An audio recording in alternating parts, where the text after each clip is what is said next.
Is there anything I didn't talk about tonight you'd like for me to talk about? Weed. Prime numbers. Weed and prime numbers. Let's go, dude. Two of my favorite things, man. So, first of all, we're in Oklahoma. You guys have good weed here? I'm like, nobody would ever guess that. Honestly, you go to Texas, it's illegal, right? You go to Kansas, it's illegal in Kansas, right? Okay, whatever. Go to Kansas, it's illegal, but then you come to Oklahoma, you just get cooked, dude. It's listen, I know a lot of people, it's haram, whatever. No, I've been smoking weed for as long as I can remember, which is not that long because it affects the memory, but I get a lot of people don't like it. But I never hear great reasons on why people don't smoke weed. It's like people can't take accountability for stuff. Like, how come every time I smoke weed, it makes me depressed? Like, that's not the weed, that's you. You know what I mean? Like, you were already depressed and the weed made you aware that you were depressed and you don't like being aware of things. Or how come every time I smoke weed, it makes me lazy? Because you smoked an indica and went to the gym, you moron. Indica couch, okay? Sativa is the one you smoke at your job, all right? They have a saying for that. Smoke sativa, you will achieve it.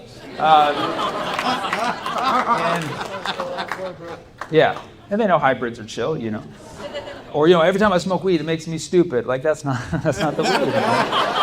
Respectfully, it's not the weed, And you're not using it the right way. Like, try getting high and reading a book, okay? Yeah, I know you're like, why would I waste a high on a book? Like, no, that'll be the hardest book you ever read, okay? If you can read a book high, you can climb Everest. I'm telling you, you can do a lot of things. Put your mind to it. But yeah, actually, I have an interesting backstory because I studied applied math in college. That's why I do stand-up.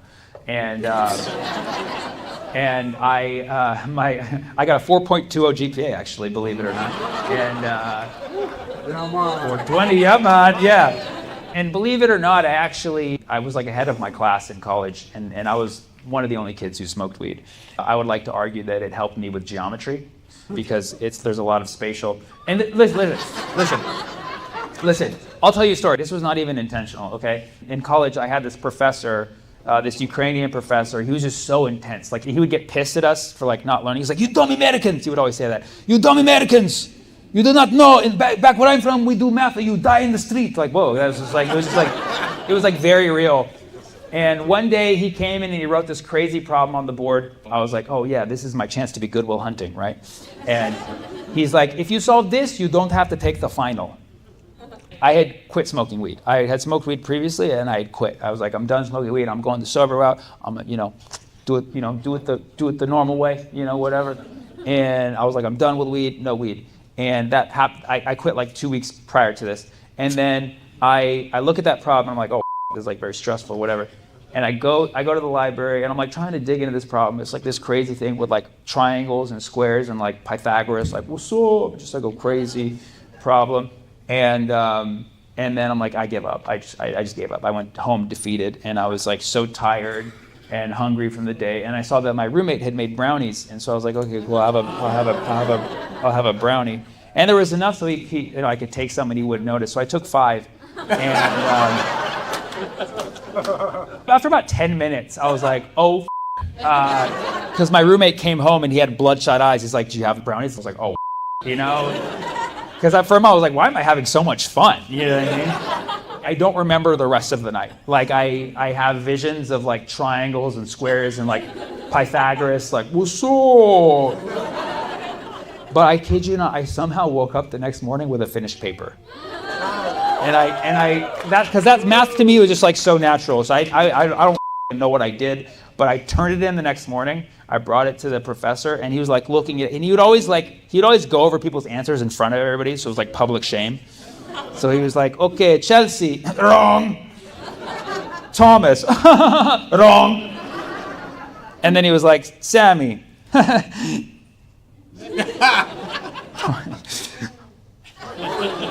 Holy shit. He got it right. And then all the kids were like, how did you do that? And I was like,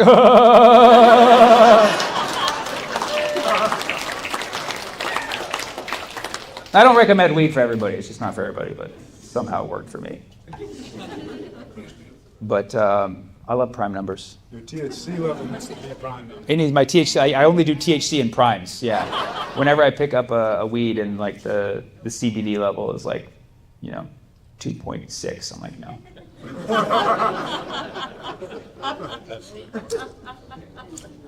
I'm actually that's actually my next goal is prime numbers are, you guys know what prime numbers are? They're numbers not divisible by anything else except themselves in one, right? And there's this giant problem in mathematics they're trying to solve is like, how can you determine when the next prime number comes? Because there's no actual predictive model for it, but there's a theory that there is such a function that determines it. It's called the zeta function. And there's like mathematicians are out there just like scrambling to do it. Now, if your Oklahoma weed is good enough, I might be able to solve it here in Tulsa, Oklahoma.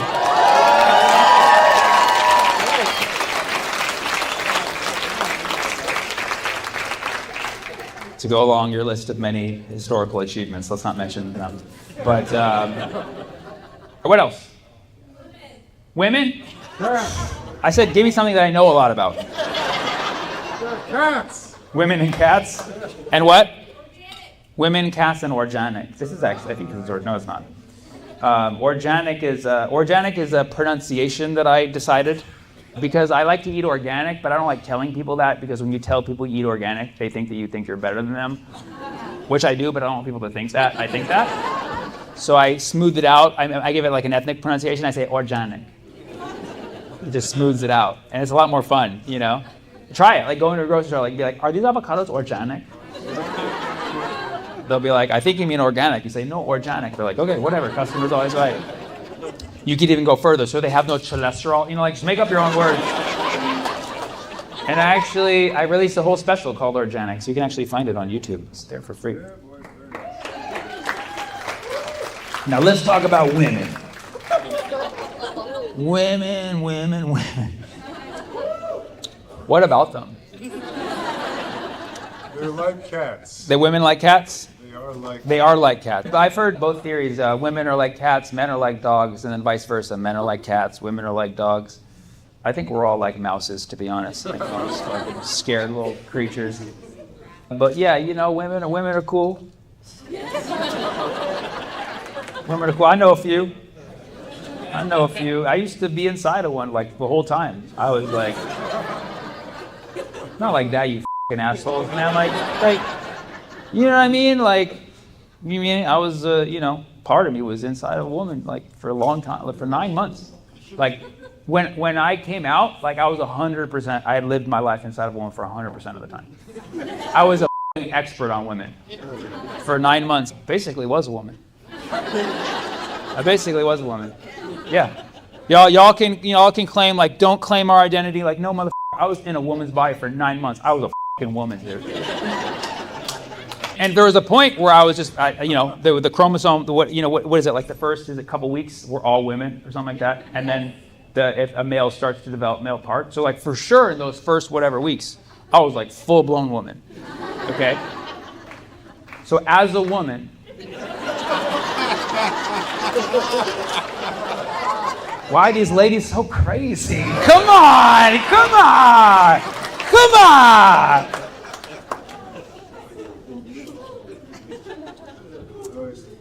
And I love cats too. I love cats. I was never inside of one, though. I was never inside of a cat. No. Cat people make some noise. Dog people make some noise. We see who's winning. Cat people, if there's a fight, we're f***ed. Yeah, we could use our paws. So what do we got? Dog people are aggressive. Dog people are fearless too because you have backup. Your dog. Who do we got? Someone who just gives a fuck when we feed them and that's it? If there's a war going on, y'all can bring your dogs. We cannot bring our pet. We will lose the battle. What else? Kanye and Taylor. There's a lot of things. Wait, what was the back one of them? Comedy skills you learned as a teacher. Oh, comedy skills. I like that. And then what was over here? I said Kanye and Taylor. Kanye and Taylor. Oh, that old story. And then so there was something over here. Assad. Okay, great. What a combination, man. Well, as a teacher, I learned to deal with difficult subjects. So hopefully, I should be able to take this on. I'm trying to think of Assad's just like Kanye. You want someone. You still listen to his stuff sometimes, but shut up. No, how do you not know I have Assad's first mixtape, dude? You know, no. Don't hate on Assad.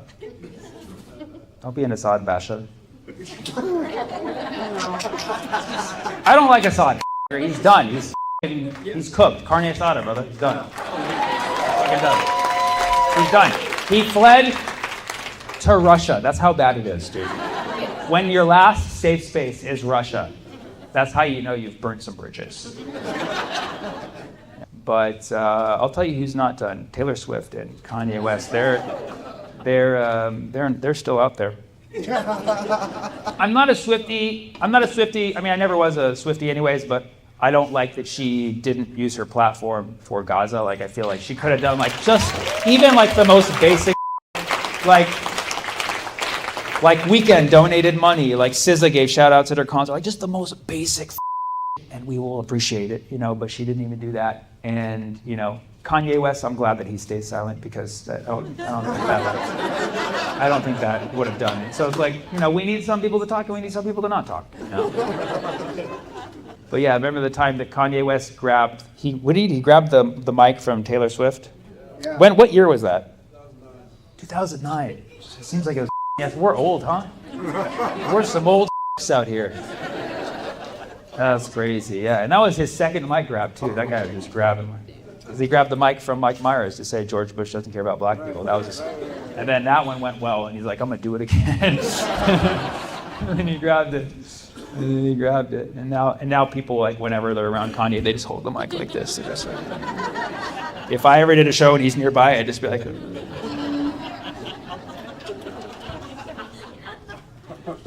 What else? Anything else? Do you know about the Tulsa Kaiser situation? Tulsa Kaiser. So we have a billionaire who funds a lot of what goes on in Tulsa as far as our recreational activities, but also helping to develop kind of like where a Sims game. Okay. And what's really interesting about it, because I come from the native perspective of Yeah. things, is that he has a program called Tulsa Remote where they pay for people to come in from all over the country and they give them $10,000 towards. Wait a second. You're saying he's flying people into Tulsa for $10,000?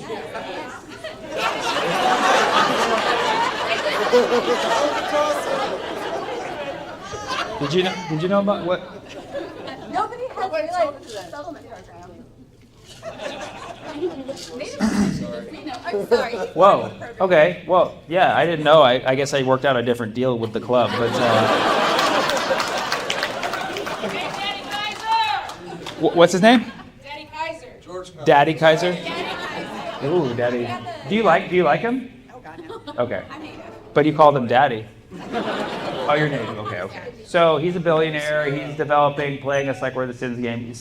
He's flying people out for $10,000. No, they're not flying people out. They're having them. Oh, they don't pay for the flight. To a program where they can relocate here and. Oh, so you can live here. You can live here, and you can. Oh, you didn't tell me you got to live here. No, I'm good. So I'm just kidding. I'm just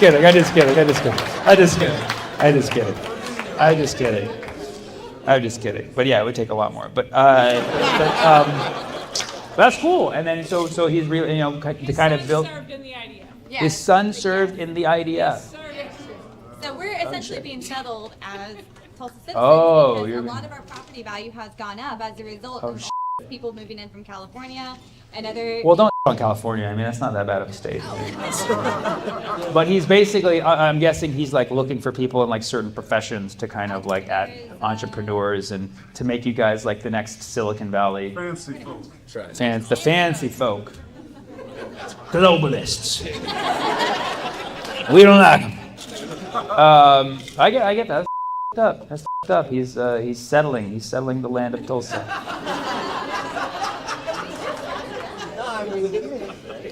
Don't settle for less. Don't settle for less. Is that the motto of the Tulsa? It's, don't settle.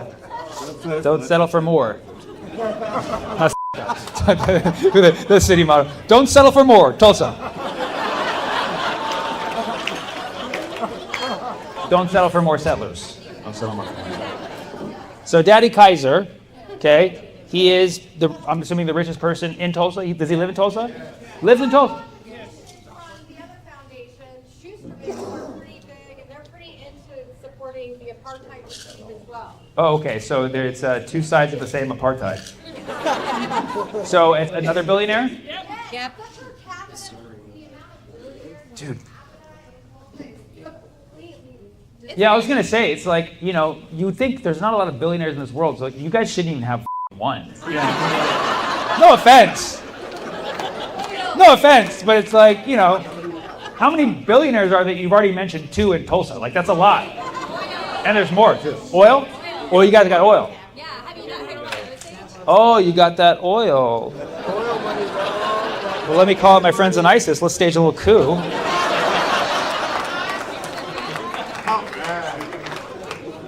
Tulsa, maybe I will move here for that. I'll take that. Take that 10,000, invest in the oil market. Get a little something. You gotta marry a native. I just got to marry native. Oh, if I marry native, I'm what? You have to get the head rights. You're gonna hook me up. Well, if I marry, That's a whole movie. hold on. Oh, there's a movie. Oh shit, I didn't watch. What's the movie? Killers of the Flower Moon. Taylors of the Flower. Oh, Taylor Swift. Taylors of the Flower Moon. Killers. Ooh. Yeah. Leonardo DiCaprio was in it. Why did I miss that one? You sure it wasn't called Titanic? You sure it wasn't The Revenant? So Leo was in a movie where he married a native? A native woman, yes. And then he got what? He poisoned the entire family He to get poisoned. the head rights. Oh, to get the head rights. He poisoned the family. Oh, based on a real story. Based on a true story. God, Leo. Yeah, see, Leo always has to play like the worst people. A brave actor that is. In that movie, he married a girl, right? She was over 25 or Don't ask, don't tell.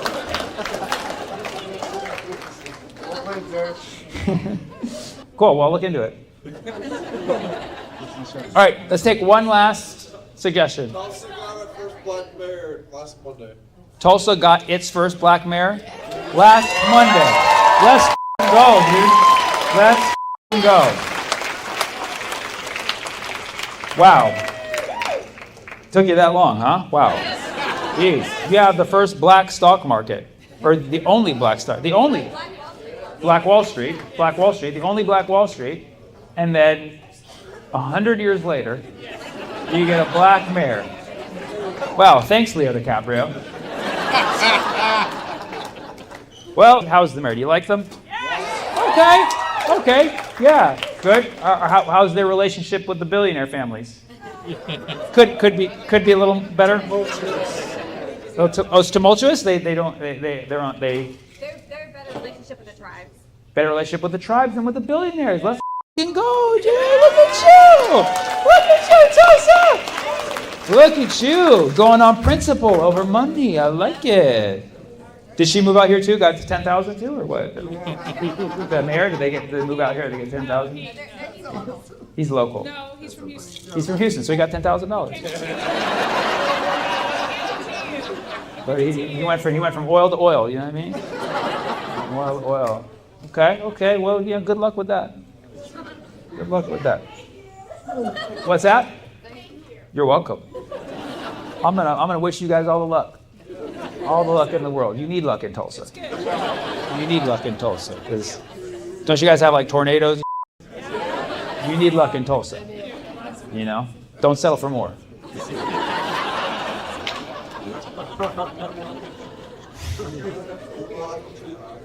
What's that? Who locked in Chicago is probably when we're dead, right?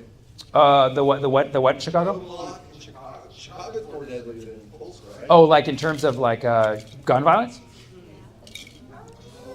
Tornado violence. Oh, tornado violence. Chicago has worse tornadoes. So you guys, tornado violence is the thing. I like it. Tornado violence has gone down 30%. Tornado homicides. One of my friends took his life by tornado. Actually, it's very sad. It's very sad. Plot twister. No, I was just annoyed. That's an interesting take. I felt supporting Trump's administration was better. I didn't want Trump to be president Have influence. because I have a platform. I should not speak how I feel. Reflect more on how you feel. I need more sleep. I gained a lot of fans last year, and I also lost a lot of fans last year. And I lost fans, not even really just for talking about Palestine. I lost fans when the election happened, and I was just honest about my take. You know, I thought we lived in a democracy. Where like you're free to say this is what I feel, and you know I didn't know that we weren't really in a public democracy, you know. But anyways, all I said was that I just didn't feel comfortable voting for the administration that was actively genociding my friends and family, and that's all that I said. That was just a feeling that I had, okay? And you know, I knew people were going to disagree with that, and it's fine. But people, they unfollowed me and they let me know on the way out. You know, they had to let me know. They're like, oh, what do you say? What is Trump's gonna be worse? Trump's gonna be worse. And turns out maybe, okay? Then there's the talk about, well, Trump said this and Trump said that. It's like you can't take everything Trump says seriously, okay? If you do, you will die. Do you understand? Trump has this way of using executive power to make it seem like he's doing things that are not that hard to do. Like, for instance, changing the Gulf of Mexico to the Gulf of America. People were like, thought this was like a magic trick. They're like, whoa, like this could have been done a very long time ago, and it was not hard for him to do. Also, a lot of people don't know that he had to make a deal with Mexico in order to do that. Yeah, I don't know if you know this. In order for him to change the Gulf of Mexico to Gulf of America, now the giant mall in Minnesota is called the Mall of Mexico. You didn't know that, did you? You didn't know that. The Mall of Mexico in Minneapolis. And they only take pesos, and it's... Those were all the things that I wanted to talk about so far. Is there anything I didn't talk about tonight you'd like for me to talk about? Candace Owens. Candace Owens? Okay. Can do. Anything else I can throw in there in the mix? ChatGPT, you said? ChatGPT in the context of comedians' career. I love it. You gave me like a lens. Do you want to give me a location too and a theme? So like ChatGPT, comedians' careers at the mall on a Tuesday with Candace Owens. And? Harm reduction. You said harm reduction? Yeah. Ooh, interesting. Let's explore this a little bit. Harm reduction, is this like a broad philosophical concept? The concept of doing things that they harm the minimum number of people. Say it's sociologically. Sociological thing, we're going to minimize harm. Yeah, like voting for Joe Biden reduces harm against Black Americans than voting for Trump. Okay, wait, I mean, you're saying such as statements like that, okay, right? Okay. Some people did not agree, but that is kind of funny. Could be true. We don't have the data on that, but it is kind of funny that it's like you have to vote for a president that's incapacitated to be better to Black Americans. Like how up of America is that? Where you got to vote for the guy. If you vote for that guy, it's going to be better. I don't know if it's true or not. I don't know if it's true or not. Okay. So harm reduction. Were you hoping that that was the specific thing I was going to look at with it, or something else? No, I was just somewhat annoyed with the equivocation. The equivocation of what? Of voting for either party. Oh, when I said it? Not now, or not before, but slightly now. Because now that Trump's in power, I feel like you should have better context to understand that there was reduced harm in voting for the other party. Okay, let's look at this, because this is a very hot topic, okay? First of all, that's not how I vote. I don't vote from a projected reduced harm, because you never know. I don't trust a single politician, and who knows? Let's say you're 100% right and Biden became president again, which I don't think anybody wanted, by the way. I think that's an interesting take. Like, we should have gone back to Biden. Like, that's a very unique take. First of all, that's not how I vote. I also vote by, how I feel about an administration, and do I want to support people who I think are I bad? felt supporting Trump's administration was better. Here's the thing. I get where you're coming from. You like to see it as if you don't vote for this, you are voting for that binary, but that's not how I see it. I believe that democracy as an institution can only work if we actually have freedom of choice in who we vote for. And if the establishment doesn't listen to us, they'll never get it. We'll be locked into this two-party system for the rest of our existence. That's how I feel. Okay? And listen, if you want like a personal attachment to it, like you see what's happening in Gaza right now, it's some of the worst we've ever seen, like literally ever seen. We saw horrible under Biden, but we are seeing some of the worst in this exact moment. Did I ever say, oh, Trump's going to be better for Gaza? I never said that. I never said I'm foregoing my vote for Trump. I never said that, okay? All I do is I go by my intuition and what I feel is the right thing to do, and I have no regrets about my influence. But I have influence because I have a platform that I should not speak how I feel. You're saying I should, instead of speaking how I feel personally, reflect more on how you feel. Reflect more on how I feel. I did. So if you've been the end of the show is gonna get really interesting, right? ChatGPT, we'll see you later. Okay, so I didn't want Trump to be president. I don't think Trump is the president that a lot of people want in this country.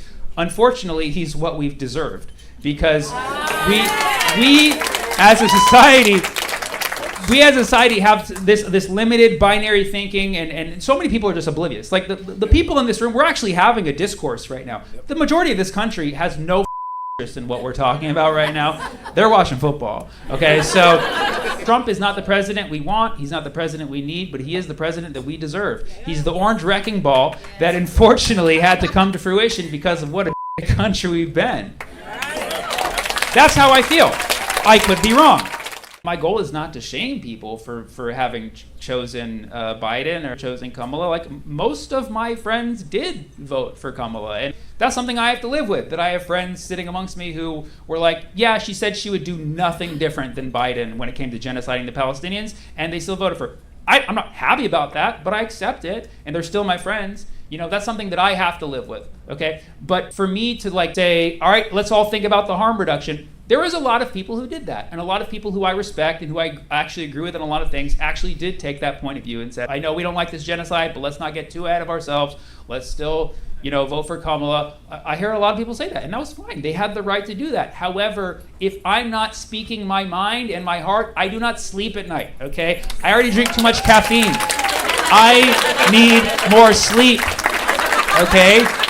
We all need more sleep. If we all slept better, we would make better decisions. And you can sleep better when you make better decisions in the day. Make morally grounded decisions. You can sleep better, and we can all be sleeping better and be more like Sleepy Joe Biden.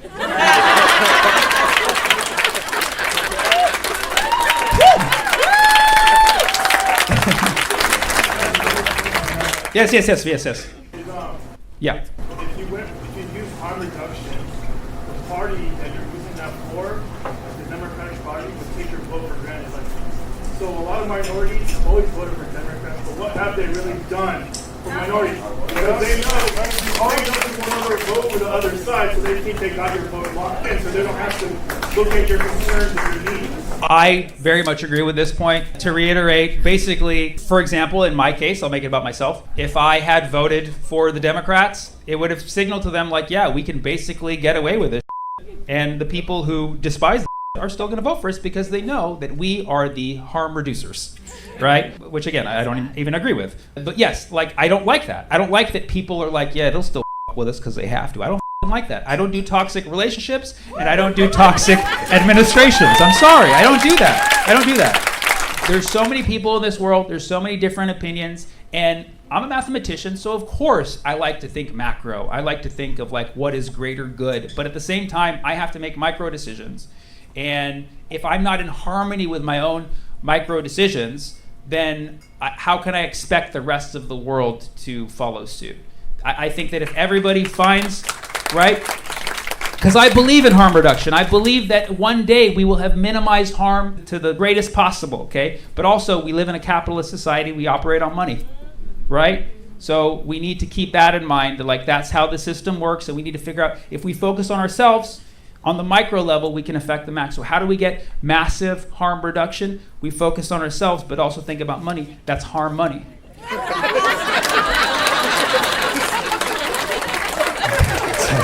Okay, it's the best I can do without using ChatGPT. So, okay, all right. Thank you for bringing that up, though. I think it's a good conversation. I'm literally getting into flame wars every day about it. So, this was nice. Candace Owens would probably have a different opinion. The recent thing I've heard about Candace Owens is that her monthly views have surpassed Ben Shapiro's ever since she broke away from him. So good for her. Good for her. Would she have been doing better under Joe Biden? I don't know. ChatGPT in the lens of comedians. Okay. Yeah, unfortunately, I've tried writing jokes with ChatGPT. They're worse than my own, believe it or not. Like, take the worst of my puns and, like, multiply it by 10. That's ChatGPT. But ChatGPT is still, like, in year 3. You know what I mean? Give it some time. It'll take my job. I can't wait till it takes my job. Seriously. It'll be a lot easier. So, I don't think ChatGPT is going to take my job. I think it'll be DeepSeek, to be honest. I think I need that open source energy. You know what I'm saying? All right, give me a few other things. AOC and Bernie. AOC and Bernie. AOC and Bernie. Is there anything specific going on with them other than a lot of recent fallout they've been having? Controlled opposition. Controlled opposition?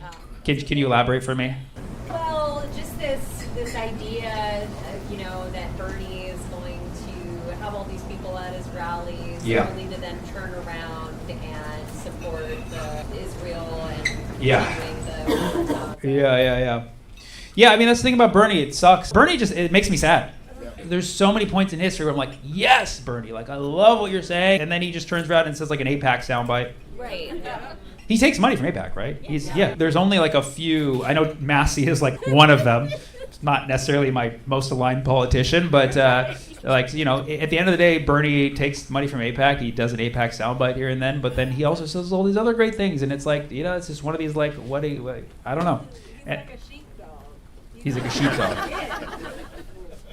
People who don't know are just the sheep, just like, oh yeah, we're gonna fight the oligarchy, but Right. the Democrats are getting all this money Right. from the billionaires. Right. He's Luigi in the streets.